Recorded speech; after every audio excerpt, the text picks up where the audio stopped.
Welcome to Obstacle Running Adventures. So speaking of Italy, let's get to European OCR Championships that happened a couple weeks ago. How were you feeling going into the event? I don't know, funnily, but very nervous.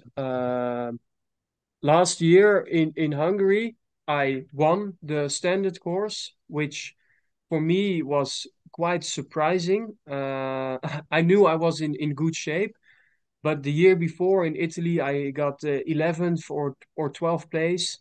Um, so I was hoping, for a good placement. I did a fast 10-kilometer time, and the race would be flat, but then I won. So I was feeling quite some pressure from myself going into the race in Italy. And I also this was made worse because I never did so much for a specific race. I am delaying my masters. I went to France. I went around. Everything was going into this event. So yeah, the more you do for it, the more important it gets, and the bigger the pressure builds up. Um, yeah, and I think this nervousness wasn't particularly good for my confidence. Also, knowing the course was mountainous. Um, I wanted to run a really good race, but I didn't want to say to myself, I have to win, because I was afraid that if I would have a good race but wouldn't win, that then I wouldn't be happy. Um, so it was a bit mixed feelings, to be honest, because I never experienced this pressure like this before. Oh yeah. So let's talk about how the short course went on Friday. How did that race go?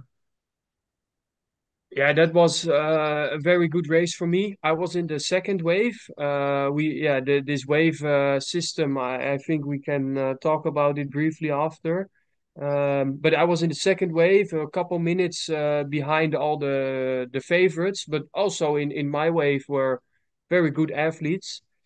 Um, and we started out with quite a steep ski hill. And here I tried to pace myself, and I was quite quickly in the lead. Uh, but I told myself I don't want to blow up. My strength would be finishing strong. But if you are in the second wave, then of course you have no clue how the first athletes are going.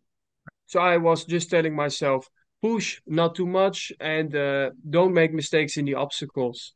And I do the whole race like this. I was able to finish strong. I crossed the finish line. I knew I did a good race for myself. So I was happy, but I didn't know about placement. And there is a video some bystander made. It's me. I'm a little bit walking around the finish area. I give a handshake to Jesse, and I think I'm talking to Leon Leon. Kofod, Yep. as Mauro, the race organizer. He comes to me and he points. He says one, and yeah, you can see on my face that I really couldn't believe it, because yeah, the short course there were, yeah, really Leon, yes, Gian Maria. I thought they are going all out for this race, and I hope to do very well. And if I do well, I will be on the podium. But to beat them, and by quite a margin, that was never my expectation. Maybe that's why I did it so well also. It's a great video. I'll link it down in the description below. I've watched that video a few times, and it's very satisfying. But at the same time, as you mentioned before, that the lap format, it's kind of frustrating because ideally, when you cross the finish line, you should immediately feel that sense of satisfaction. But it's that like up in the air, like, well, how did the first wave go? How did the second wave go? How long after finishing did you find out that you had won? In this time it was quite quick, because I don't know how long I've been walking around, but it was 2 minutes maybe. Oh, good. Okay. Yeah, but in my opinion, for the short course, I understand it because with the course, and you cannot put everyone together. But in the standard course, it was the same, and there I think it shouldn't.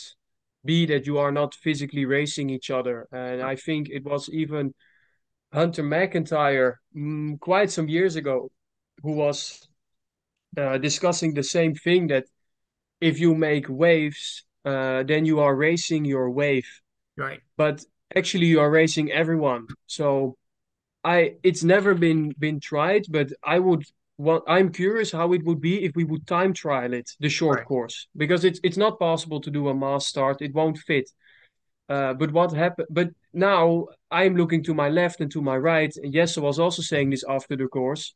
I was so far ahead, I thought I was gonna blow up. So I reduced the speed a bit, and in the end, I was faster. Well, for sure, if I was running next to him, he wouldn't have decreased his pace. Right.